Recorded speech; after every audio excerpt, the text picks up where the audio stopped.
Nadie me llamó mamá ese día, ni una sola vez, ni siquiera ella, ni siquiera Rachel. Y sin embargo, ahí estaba yo, con el vestido lila que George adoraba, ese que me hizo girar frente al espejo una tarde de abril, cuando todavía nos reíamos por tonterías y me decía, con una flor en la mano, «Mírate, pareces la primavera». Guardé ese vestido como se guarda una carta que una ya no se atreve a leer. Y esa mañana, con las manos temblorosas, lo saqué del armario. Lo alisé con cuidado, me até el cabello con una cinta gris perla y preparé una cajita de galletas de limón, las mismas que solía hacer cuando Rachel era pequeña y se subía al taburete para espiar el horno. Las guardé en la caja azul de siempre, la de las esquinas gastadas y los recuerdos tibios. La cubrí con un pañuelo de tela bordado con mis iniciales. No era un regalo de catálogo, era mío, era de mamá. Y fui, con el corazón dispuesto a ser parte de su día, con la esperanza escondida entre migas de azúcar y glaseado. Pero al llegar al salón, no hubo abrazos, no hubo ojos que me buscaran, solo instrucciones prácticas. Ahí, señora, mesa 12, mesa 12, al fondo, lejos de las flores, lejos de ella. Me sentaron junto a personas que no sabían quién era. Una mujer me preguntó si era tía de parte del padre, otra creyó que era vecina, nadie dijo es la madre de la novia, nadie me lo recordó, como si incluso ese título se me hubiera despegado del pecho. Yo solo asentí y me acomodé los guantes, como quien se prepara para una larga espera. ¿Qué se hace cuando tu propia hija te olvida y tú todavía la amas como el primer día? Si esta historia le tocó el alma, suscríbase al canal y cuéntenos en los comentarios. ¿Alguna vez sintió que lo borraron de una mesa donde usted mismo puso los platos? Y miré a mi alrededor, buscando a Rachel. La busqué con los ojos como quien busca una constelación conocida en un cielo que ya no es el mismo. Ahí estaba, bella, radiante, con un vestido blanco marfil que parecía flotar sobre el suelo, y una risa, esa risa, la misma de cuando era niña y yo la empujaba en el columpio del jardín, esa risa que antes nacía por mí, y que ahora me llegaba como un eco lejano, sin destino. Pero hoy no era para mí, no me miró, ni una sola vez, ni cuando entré, ni cuando me senté, ni siquiera cuando pasé cerca. No vino, no se acercó, no preguntó si todo estaba bien, no preguntó si había llegado sola, no probó mis galletas. Daniel, ese yerno al que abracé como a un hijo cuando la vida le arrancó a su madre, ese que me prometió entre lágrimas que nunca estaría sola mientras él respirara. Hoy me saludó como se saluda a una vecina que se cruza en el ascensor. «Buenas tardes, señora Whitmore», dijo, con esa sonrisa educada que no llega a los ojos, como quien cumple con una formalidad, como quien firma un cheque sin leerlo. No hubo cartel de madre de la novia, no hubo silla decorada con flores, no hubo foto familiar en la entrada. Yo estaba ahí, pero era como si no. Era como si mi presencia hubiera sido un error que nadie se atrevió a corregir en voz alta. La vi bailar con George, su hermano. Vi a Daniel besarle la mano como si estuvieran en un cuento de hadas. Vi a las amigas levantar copas y gritar, «¡Por la nueva etapa!». Y yo me limité a acomodarme el pañuelo sobre la falda, a morderme la lengua como si fuera un trozo de pan duro, a recordarme que debía quedarme entera, que al menos una de nosotras debía tener memoria. Fue entonces cuando el velo de Rachel se soltó, cayó al suelo, y por un instante flotó cerca de mí, como si me buscara, como si me pidiera ayuda en silencio. Me incliné despacio, lo levanté con ambas manos, y cuando alcé la vista para devolvérselo, ella ya se había alejado, ya estaba riendo con alguien más. No me vio, o no quiso verme. Me incliné con cuidado para levantarle el velo, con esa ternura que, a pesar de todo, aún no se me había ido del cuerpo. Todavía me salía natural, instintiva, como respirar. Pero cuando alcé la vista para devolvérselo, ella ya se había ido. Ni un gracias, ni un año de mirada. No me vio, o no quiso verme, y no sé qué dolía más, si su ausencia de ojos o mi necesidad de que me viera. Me tragué el gesto, como quien se traga una pastilla amarga, sin agua, con resignación. Fui al baño, no por necesidad, sino para no llorar frente a extraños, para no convertirme en la señora que arruinó la boda con su tristeza. Me lavé las manos 2 veces, Y me miré al espejo.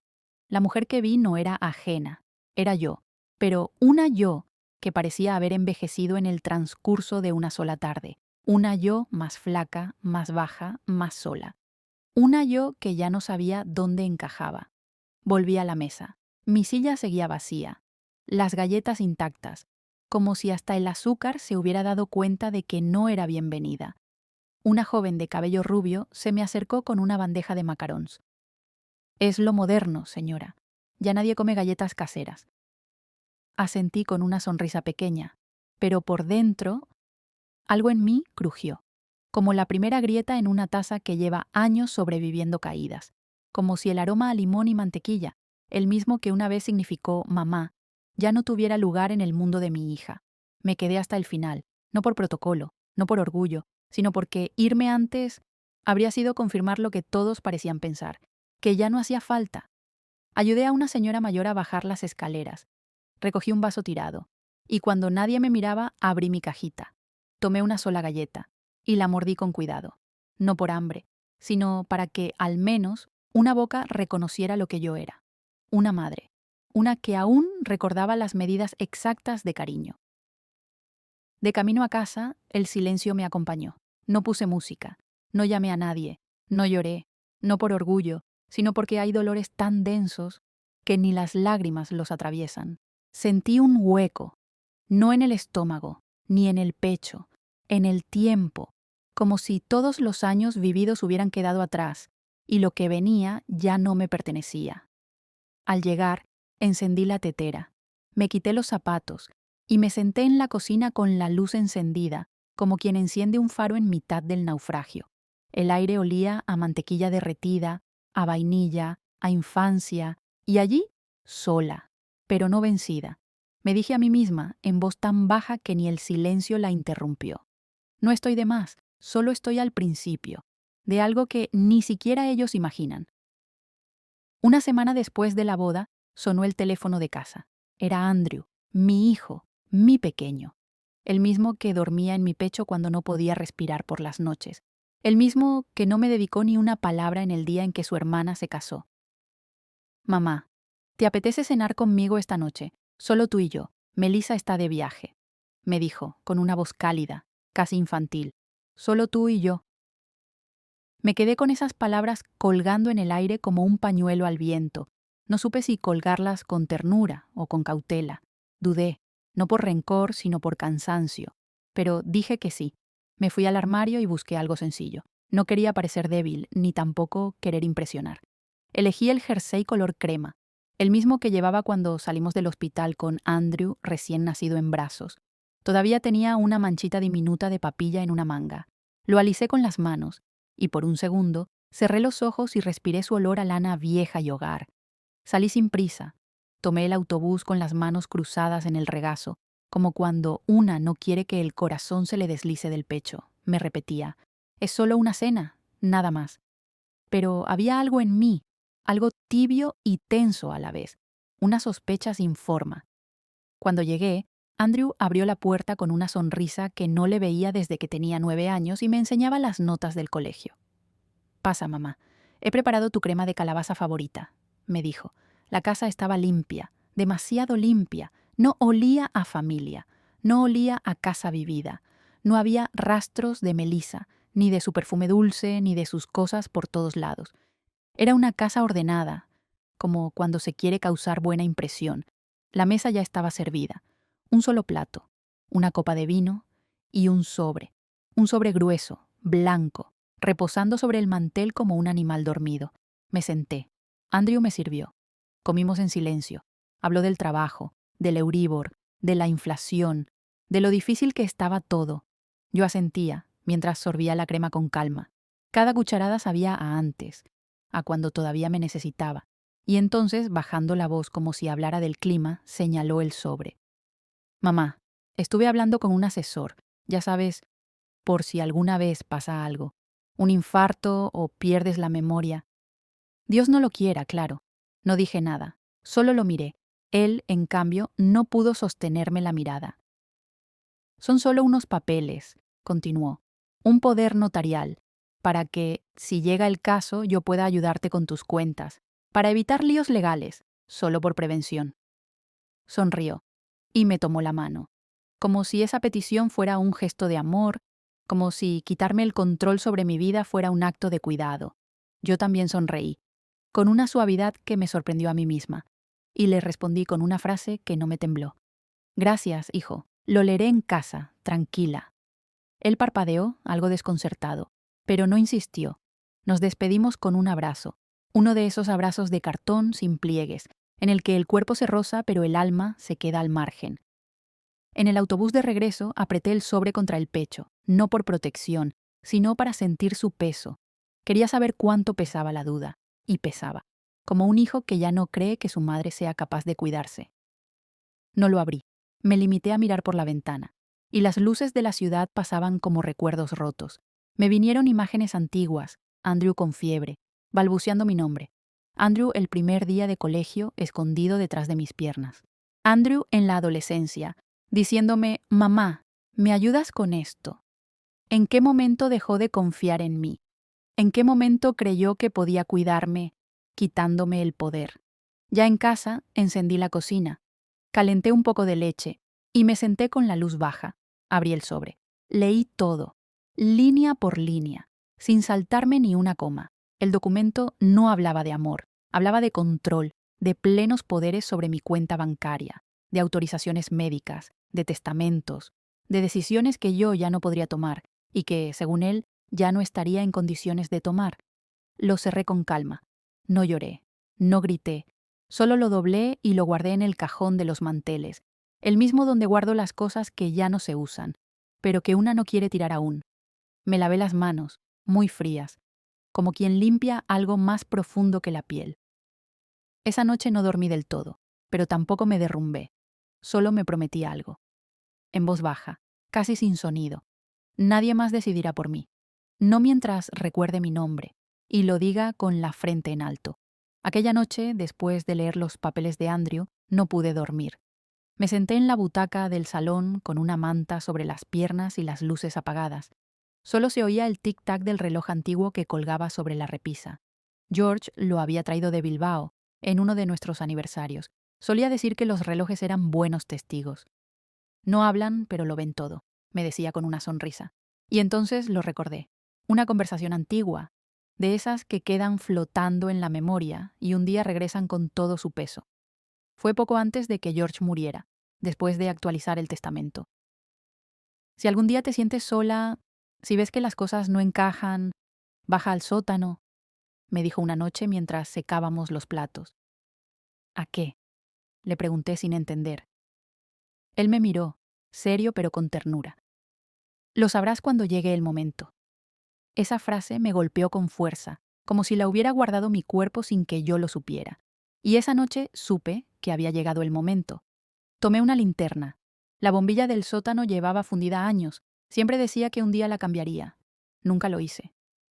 Bajé las escaleras despacio, sintiendo cómo la madera crujía bajo mis pies. El aire olía a polvo, a pintura vieja, a cosas que una guarda por si acaso. Llegué hasta la esquina detrás de la lavadora. Moví un viejo armario de herramientas, y allí estaba. Una caja metálica, fría al tacto, más pesada de lo que recordaba, con una cerradura oxidada, pero aún firme. La subí al salón, me senté junto a la ventana, y la abrí. Lo primero que vi fue un sobre de papel envejecido, con mi nombre escrito a mano para Margaret, solo cuando estés lista. Lo abrí con cuidado. Era una carta de George, su letra clara, su forma de escribir como si me hablara despacito. Mi amor, si estás leyendo esto es que algo no va bien, y sé que no me lo contarías, porque tú eres así, fuerte, silenciosa, digna. Por eso hice esto, porque no quiero que estés sola. No digas nada a Andrew, lo amo. Pero sé que a veces el dinero hace olvidar el amor. Aquí tienes todo lo que construimos juntos, todo lo que es tuyo. No lo firmé por ti, lo firmé para ti. Te amo, aún desde donde ya no puedo abrazarte. George. Lloré, pero no con escándalo, no con gritos. Lloré como llora una mujer mayor en la cocina, en silencio, con la frente baja y las manos apretadas. Dentro de la caja había carpetas, documentos firmados, acciones, inversiones, cuentas de ahorro, títulos de propiedad, casi 150.000 euros, bienes a mi nombre, protegidos con cláusulas a prueba de herederos ambiciosos. George había pensado en todo, en mí, en el futuro, en la posibilidad de que algún día yo también fuera invisible para los nuestros. Apoyé la cabeza en el respaldo del sillón y me di cuenta de algo muy sencillo, pero inmenso. Alguien me había amado de verdad, sin condiciones, sin contratos, sin sobres escondidos en la mesa, y ese amor seguía protegiéndome, incluso después de la muerte. Miré hacia la cocina. La tetera seguía tibia, como si me esperara. Tomé una taza, le puse un poco de miel y me prometí que no iba a rendirme, que si había llegado hasta allí no era para firmar papeles en blanco, era para recuperar mi lugar, no con gritos ni con reproches, sino con algo que pocos entienden, la paz de saber quién eres, incluso cuando todos los demás lo olvidan. No habían pasado ni 4 días desde aquella cena, ni una semana desde que abrí el sobre con el poder notarial, cuando volvió a sonar el teléfono. Era él otra vez. Andrew. «Hola, mamá», dijo con una voz tan suave que parecía terciopelo. «Solo quería saber cómo estás, si necesitas algo. Y, bueno, también porque he estado leyendo unas cosas. Sobre las personas mayores. Me ha preocupado un poco». Me quedé en silencio. Tenía la cafetera burbujeando en la cocina y las manos húmedas de pelar una manzana. Pero me senté. «¿Qué cosas?», pregunté. Un artículo en El País. Hablaba de los fraudes digitales, de cómo muchas personas mayores olvidan sus contraseñas, dan clic sin querer, y luego los bancos no se hacen responsables. Era escalofriante, mamá. Y pensé en ti. Pensé en ti. Es curioso cómo puede doler una frase tan aparentemente tierna, porque cuando viene después de un sobre cerrado sobre la mesa, ya no suena a amor, suena a estrategia. «No te preocupes, hijo. Todavía me acuerdo de mis contraseñas. Y si las olvido, tengo una libreta en el segundo cajón de la cocina, como toda la vida». Él rió, un poco forzado. «Claro, claro. Pero ya sabes, con el estrés o incluso los microinfartos, a veces no nos damos cuenta, mamá, y el cerebro va dando avisos». No respondí. Solo me levanté, apagué la cafetera y regresé con mi taza. La apoyé sobre el reposabrazos y me dije por dentro: «Esto no ha terminado, solo ha cambiado de disfraz». Esa misma tarde recibí un mensaje de Melissa, la nuera que siempre tuvo palabras dulces y silencios aún más dulces. «Querida Margaret, no queremos agobiarte. Solo deseamos que estés tranquila, bien cuidada, con todo en orden. En serio, no se trata de control, se trata de amor. Se trata de amor». Palabras perfectas para bordar en un cojín, palabras que no dicen nada, pero pretenden decirlo todo. Guardé el teléfono en el cajón de los cubiertos y me fui a la despensa donde guardo mis cosas viejas, las de antes, las que nadie valora, pero que me siguen hablando. Allí, entre manteles con bordados torcidos y un tupper sin tapa, estaba la foto. Yo, empapada, con el pelo pegado a la frente, un termo en la mano, un tupper envuelto en una toalla. Y Andrew, de 20 años, con los ojos llorosos, en la puerta de su piso en Salamanca. Había tenido fiebre 3 días, nadie de sus amigos estaba, y no quería preocuparme, pero su voz tembló en la llamada. «Solo me duele un poco la garganta, mamá. Estoy bien». Y yo, esa misma noche, conduje 5 horas en medio de una nevada que cubría media Castilla. Mi coche era viejo, los limpiaparabrisas no funcionaban bien, y tuve que parar 3 veces a echar aire caliente al parabrisas. Pero llegué, con mi sopa de pollo, mi abrazo, y mis ganas de ser su madre aunque tuviera 20, 30, 40 años. Y ahora resulta que soy una anciana que necesita prevención, cuidados, supervisión. No me dio rabia, me dio frío, un frío seco, de esos que se sienten no en la piel, sino en los huesos, en el alma. Por la noche no cené, tomé un yogur sin ganas y me senté frente a la radio apagada.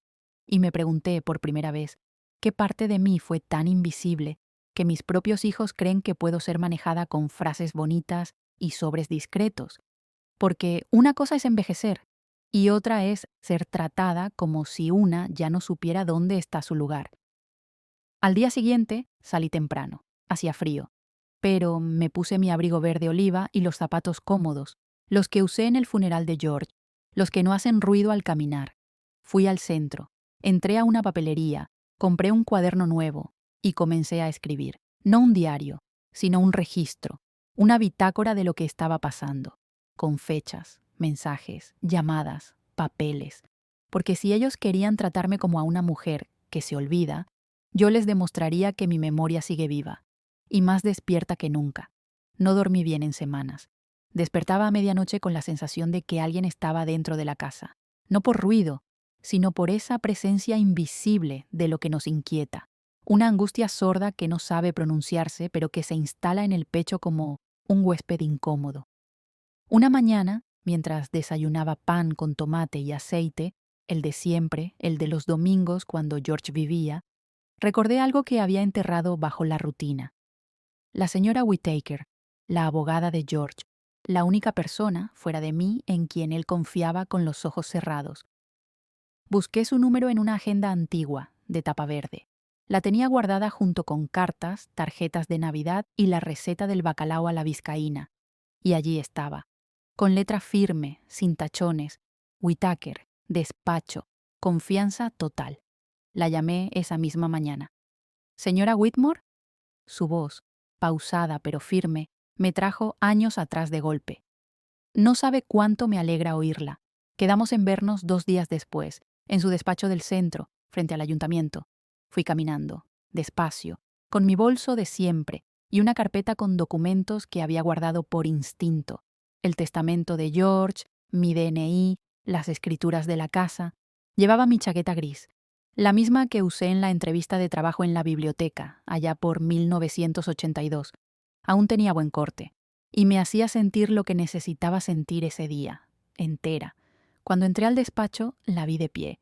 No había cambiado mucho, el cabello más blanco, quizás, pero la misma mirada directa, la misma forma de no llenar los silencios con tonterías. Nos dimos un abrazo breve pero verdadero. ¿Qué puedo hacer por usted?, me preguntó, sin rodeos. Respiré hondo. Quiero proteger lo poco que tengo, y sobre todo quiero protegerme de quienes dicen amarme, pero actúan como si ya no pudiera pensar por mí misma. Ella asintió sin juzgar, me dejó hablar, le conté todo, desde la boda, hasta el sobre, hasta los mensajes dulces que escondían cuchillos. No se sorprendió. Tampoco me interrumpió, solo tomó notas, y al final dijo: «Vamos a crear un escudo». Yo la miré. Pensé que hablaría de testamentos, de poderes, de renuncias, pero número. Propuso algo mucho más elegante, un fideicomiso, una estructura legal donde solo yo tendría la llave. Usted será la única beneficiaria, la única gestora, y ninguna modificación podrá hacerse sin la firma conjunta de 2 médicos independientes que certifiquen con pruebas que usted ha perdido su capacidad jurídica. Nada de interpretaciones, nada de «mi madre está confundida». Aquí todo queda por escrito. Sentí un calor inesperado en el estómago. No era alegría, tampoco rabia, era alivio, como si por fin alguien me dijera que no estaba loca, que mi desconfianza tenía sentido, que mi dignidad no era una exageración de anciana. Trabajamos juntas durante semanas. Cada cláusula la leímos despacio, cada palabra la entendí. No permití que se usaran tecnicismos sin explicación. Yo quería saber, yo quería entender cada línea, porque esta vez iba a firmar despierta, con los ojos abiertos y con las manos firmes. Cuando llegó el día de la firma, llevé mi cuaderno azul, ese donde anotaba todo desde el segundo intento de Andrew. Lo abrí, leí lo que había escrito la noche anterior y sonreí. Hoy dejo de sobrevivir en silencio. Hoy pongo mi nombre donde nadie podrá borrarlo. La señora Whittaker me acompañó al notario. No llevé a nadie, ni Andrew, ni Melissa, ni Daniel. Era mi momento, mi firma, mi escudo. El notario me explicó el documento. Yo asentí y firmé. No me tembló el pulso, no por valentía, sino porque George ya me había preparado para esto, porque en algún lugar de mi memoria seguía viva su voz diciéndome: «Si alguna vez tienes que defenderte sola, es que estás más fuerte de lo que crees». Al salir del despacho, el aire olía a castañas. Era otoño, y el suelo estaba cubierto de hojas secas. Caminé sin prisa, con el alma serena y la cabeza alta. No había gritado, no había golpeado la mesa, no había enviado mensajes, solo había firmado, y con eso Había recuperado mi lugar. La justicia a veces no se grita, se firma, y hay batallas que se ganan con una pluma, una cláusula y la memoria intacta. La invitación llegó por mensaje. Solo cena, mamá, nada más, te lo prometo. Sin sobres, sin papeles, solo tú y yo. Lo leí 2 veces. Luego dejé el móvil sobre la mesa de la cocina y seguí cortando las judías verdes. No respondí enseguida. Me tomé un día, no porque dudara, sino porque ahora, cada paso que doy tiene un ritmo distinto, uno mío, no el de los demás. Al día siguiente escribí, de acuerdo, esta vez solo cena. Y fui. Volví a ponerme el jersey crema, sí, el de siempre. Ese que ya no era símbolo de nostalgia, sino de raíz. Llegué puntual. Andrew abrió la puerta con una expresión contenida, entre hijo arrepentido y vendedor amable. Mamá, me dijo, bajando la voz como si compartiera un secreto. Gracias por venir. La casa olía a romero y a algo más, algo denso, como cuando uno sabe que ha limpiado muy rápido para tapar algo. Me ofreció un té y me señaló la mesa, 2 platos, una vela encendida, un cuaderno. Y debajo del cuaderno, una esquina blanca y doblada. Una esquina que no debía estar ahí. Una esquina que ya me lo decía todo. Pero no dije nada. Solo me senté. Hablamos del tiempo, de la huelga de correos, del gato de la vecina. Él evitaba mis ojos. Y yo lo miraba como se mira a un hijo que aún no sabe que tú ya sabes. Cuando me levanté para ir al baño, pasé junto a la mesa y deslicé mi mano bajo el cuaderno, un fajo de documentos, no firmados, pero listos. Volví a sentarme, acomodé la servilleta y con una calma que no sabía que tenía, saqué de mi bolso un solo papel, una copia certificada, del fideicomiso, con mi nombre, con mi firma y con la rúbrica de 2 notarios. Lo dejé sobre el mantel y dije, sin levantar la voz, mamá ya ha dejado todo resuelto. Gracias por preocuparte, hijo. Él palideció. Los labios le temblaron apenas. No dijo nada, ni una palabra, ni una pregunta, ni siquiera un gesto, solo bajó la mirada. Y fingió revisar el tenedor. Fue entonces cuando se oyó el timbre. ¿Esperas a alguien?, pregunté. Él negó con la cabeza, confundido. Pero ya era tarde. La puerta se abrió y entró la señora Whittaker. Con su abrigo negro, su carpeta bajo el brazo y esa manera de caminar como quien no pide permiso, sino que actúa con la tranquilidad de quien sabe que la razón está de su lado. Andrew se levantó, la saludó con torpeza. Ella, firme, solo dijo: Señora Whitmore, todo en orden. El documento ha sido validado esta mañana. Usted ya tiene lo que le corresponde. Y nada ni nadie puede modificarlo sin su consentimiento. Yo asentí. Sin mirar a mi hijo, me puse el abrigo, lo abotoné sin prisa, guardé la copia del fideicomiso, y antes de salir le hablé por última vez. Andrew, a veces no se necesita pelear para defenderse, solo recordar quién se es y actuar en consecuencia. No esperé respuesta, tampoco la necesitaba. La señora Whittaker me abrió la puerta, y salimos. No miré atrás, porque atrás ya no había nada que me perteneciera. Esa noche, al llegar a casa, encendí la lámpara del salón, calenté un poco de leche y me senté frente a la ventana. Fuera, la ciudad seguía su curso, los coches, las farolas, la vida. Dentro, en cambio, algo se había asentado, un silencio nuevo, pero esta vez no era vacío, era silencio de cierre, de dignidad, de haber dicho lo necesario, sin decir demasiado. Hay palabras que no se dicen, pero se sienten cuando una madre se levanta de la mesa sin temblar.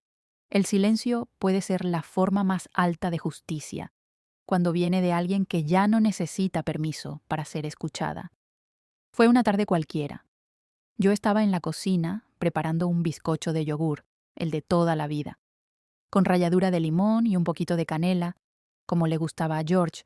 La casa olía a dulce tibio y en la radio sonaba un bolero antiguo, de esos que una ya no canta, pero que siguen viviendo en los dedos mientras se revuelve la masa. El móvil vibró sobre la encimera. No esperaba mensajes. Ya casi nadie me escribía, y yo tampoco los buscaba. Era de Melissa. Si necesita hablar, señora Margaret, estoy aquí, de verdad. Nunca fue nuestra intención hacerle daño. Solo queríamos protegerla. Lo leí una vez, luego otra. No había rencor en sus palabras, tampoco cariño, solo ese tono Ese tono de quien ya ha perdido la partida y aún quiere salvar la apariencia. Guardé el teléfono en el cajón. No respondí, no por orgullo ni por desprecio, sino porque, a veces, el silencio es la única forma honesta de poner un punto final. Seguí batiendo los huevos, encendí el horno, y mientras la masa subía, me senté en la mesa de la cocina con una libreta en blanco. La misma libreta donde una vez anoté los primeros pasos de Andrew, donde copié las recetas de mi suegra, donde planeé el viaje a Asturias que nunca hicimos. Hoy, esa libreta tendría otra utilidad. Escribí en la primera página: la paz no se hereda, se elige. Y a veces, para lograrla, hay que cerrar puertas, incluso las que una misma abrió con amor.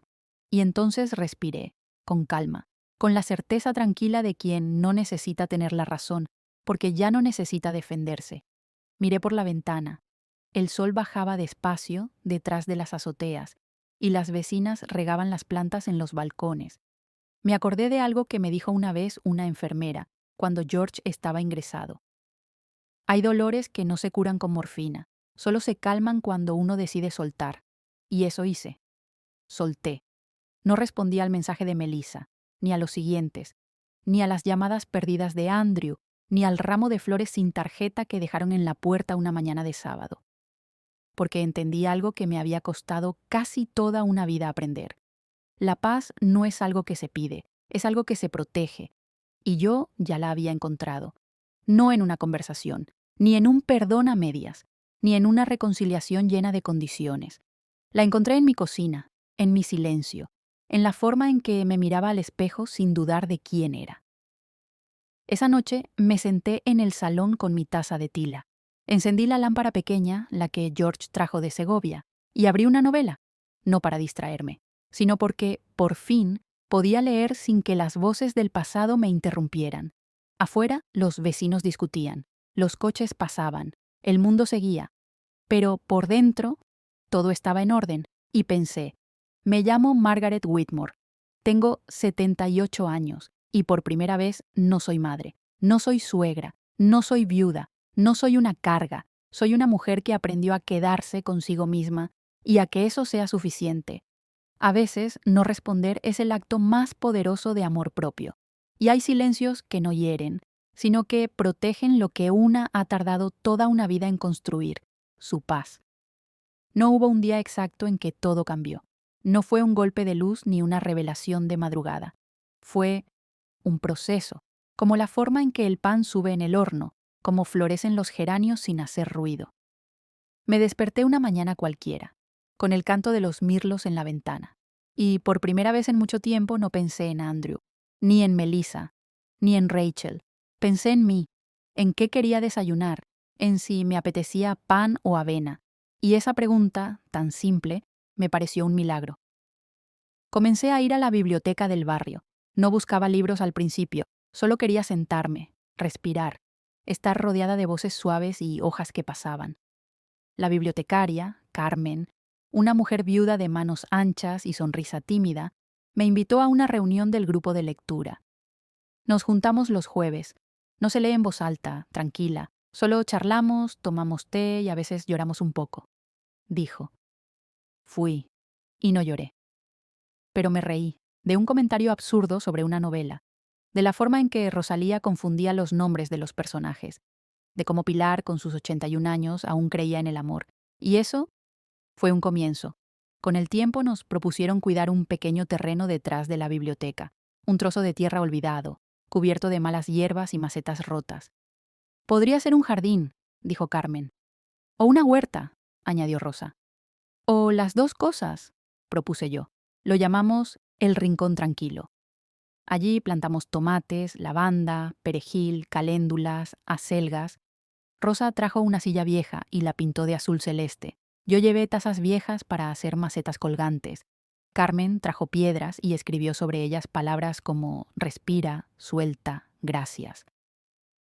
Cada jueves, después del grupo de lectura, nos poníamos los guantes, sacábamos la regadera y hablábamos de cosas sencillas, del tiempo, de recetas, de dolores que iban y venían. Un día, mientras podaba una rama seca, me descubrí tarareando una melodía antigua, Una que solía canturrear cuando Rachel era niña y se quedaba dormida sobre mi hombro. No me dolió, no me pesó, solo la dejé salir. Y seguí. Empecé a dormir mejor, a leer por las tardes con la ventana abierta, a volver a ponerme pendientes, a hacer caldo en cantidades grandes para repartir.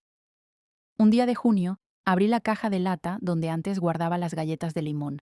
La limpié con mimo y metí dentro una nota que decía: «Este espacio es mío, no porque nadie me lo regaló, sino porque me lo merezco». La puse en el estante más alto de la cocina, no para esconderla, sino para verla cuando alzara la cabeza. Una tarde de domingo, Carmen me miró mientras regábamos y dijo: «¿Sabes, Margaret? Me gusta cómo hueles. A calma». Y pensé: eso soy ahora. Calma. No pasado, no herida, no madre dolida. Solo yo suficiente. Las llamadas de Andrew se volvieron más espaciadas. Los mensajes de Melissa cesaron. Y con el tiempo ya no me asustaba ver el nombre de Rachel en la pantalla. Porque ya no dolía. Ya no definía mi día. Los domingos me compraba flores, las ponía en la mesa del salón. A veces margaritas, otras claveles, según lo que encontrara en oferta. Los lunes cocinaba para mí, no para nadie más. Y eso, aunque parezca pequeño, es una revolución a los 78. Cada noche, antes de dormir, abría la ventana, respiraba hondo y decía en voz bajita: «Gracias, Margaret, por no rendirte, por quedarte». Hay mujeres que florecen a los 30, otras a los 78. Y no es tarde, si el alma aún tiene ganas de regar su jardín. Aquella mañana tenía olor a tierra mojada y a pan recién hecho. Había llovido durante la noche, y las hojas del jardín detrás de la biblioteca aún brillaban bajo la luz suave del amanecer. Me gustaba llegar temprano, antes que las demás, regar en silencio, escuchar cómo se despereza la tierra. Tenía en la cesta unos esquejes de romero y unas semillas de rúcula. Pensaba en cómo crecerían. Y me hizo gracia descubrir que yo también había empezado a crecer otra vez, a mi manera, desde una raíz que ya nadie esperaba que floreciera. Volví a casa despacio, sin prisa, con los guantes aún húmedos de trabajo y el alma tranquila. Pero al llegar a la puerta, me detuve en seco. Andrew estaba sentado en el escalón, solo, con la cabeza baja y un sobre blanco en las manos. No vestía traje ni corbata, llevaba un jersey azul marino, de esos que se usan los domingos para sacar la basura o ir a por pan. Parecía más pequeño, más joven, más real. Me vio. Se levantó lentamente y sin acercarse demasiado me dijo: «He venido sin papeles, solo quería que me vieras así, como soy, sin exigencias, sin rodeos». Asentí. Me apoyé en el marco de la puerta. El aire olía a lavanda húmeda y a café de algún vecino madrugador. Andrew sostuvo el sobre con ambas manos y, por primera vez en mucho tiempo, habló sin rodearse de explicaciones. Dejé que el dinero hablara por mí, y eso lo arruinó todo. Su voz era suave, casi temblorosa, pero clara. Yo también hablé sin levantar la voz. «Te perdono». Él alzó los ojos, sorprendido, y entonces añadí con calma: «Pero el perdón no viene con llaves, ni con poderes, ni con cuentas conjuntas, solo con memoria, y la mía sigue intacta». Nos quedamos en silencio, un silencio nuevo, no incómodo, no duro, solo inevitable. Andrew dejó el sobre el escalón. «Es solo una carta», dijo. «No hace falta que la leas ahora». Asentí, y no la toqué. Él dio un paso atrás y se fue, sin mirar atrás. Yo tampoco, no por orgullo, sino porque no necesitaba confirmaciones. Ya lo había entendido todo. Entré en casa, puse agua a hervir y dejé el sobre en la repisa del recibidor, sin apuro. No hacía falta abrirlo para saber que algo había cambiado. 2 días después, fue Rachel quien se asomó a mi mundo, no en persona, sino con una carta escrita a mano que Carmen, la bibliotecaria, me entregó con cuidado. «La dejaron en la verja del jardín», me dijo, sin añadir nada más. Esa noche, con la casa en calma y el bizcocho de yogur enfriándose en la encimera, la leí. «Mamá, fui injusta contigo. Pensé que tu silencio era frialdad, pero ahora veo que era tu manera de protegerte. Te juzgué sin saber, y aunque quizás no merezco respuesta, gracias por haber estado siempre, incluso cuando no te veíamos». Cerré la carta. No lloré. Solo respiré hondo y la guardé en mi libreta azul, la misma donde apunto recetas, semillas y ahora también las pequeñas verdades que duelen y salvan. El domingo llevé bizcocho al jardín. Las chicas lo celebraron. Rosa me abrazó sin palabras y Carmen me puso flores en la cesta. Al volver a casa, abrí las ventanas. Entró el sol, el aire y una sensación nueva o quizá muy antigua. Estoy en paz, no con el mundo, ni con mis hijos, sino conmigo. Ya no espero explicaciones, ni finales perfectos. Solo cuido mi jardín, mi sopa, mi lectura, mi taza de tila y pienso, cada noche, antes de apagar la luz, me llamo Margaret Whitmore y he vuelto a mí, sin llaves, sin permisos, sin culpas, solo con la certeza de que esta casa, este cuerpo, esta vida, son míos. A veces, lo más valiente no es volver, sino quedarse, y no con ellos, sino contigo. Lo que esta historia nos recuerda no es cómo se pierde, sino cómo se sobrevive con dignidad. Que perdonar no significa volver a abrir la puerta, que a veces no lloramos porque ya hemos llorado demasiado, y que hay batallas que no necesitan ruido, sino una mujer sentada, en paz, diciéndose a sí misma, ya está, ya no tengo que demostrar nada. Si esta historia le tocó el alma, compártala, déjenos un comentario. Cuéntenos, ¿alguna vez tuvo que levantarse y decir hasta aquí? Esto no es solo una historia, es una invitación a que usted también escriba la suya. Esta es una historia ficticia que no pretende ofender ni atacar a nadie. Fue creada únicamente para transmitir una lección significativa a los espectadores, y todos los nombres de los personajes son completamente ficticios.